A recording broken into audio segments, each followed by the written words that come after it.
तो राम राम भाई सारे ने। आज हम हमारे जॉन्डियर ट्रैक्टर को हमने रिमोट कंट्रोल कर दिया है। आप देख सकते हैं एक बार।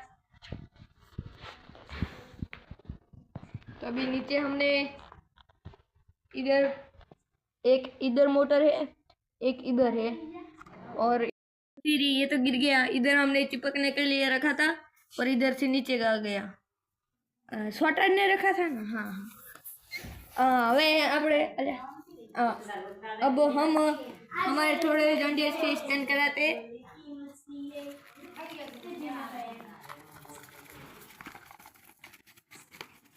ये पाइप हल रही है, इसको कर रही है।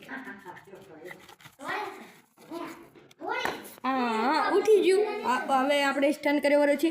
આ એક और मोटर છે, एक और मोटर છે, रिमोट कंट्रोल करवाનું છે। जल्दी से जल्दी इस वीडियो को लाइक करना और सब्सक्राइब करना ना भूले। लाइक कर दो। लाइक किया? कर दिया? नहीं अभी नहीं किया, कर दिया। हाँ सब्सक्राइब कर दो। हाँ बढ़िया।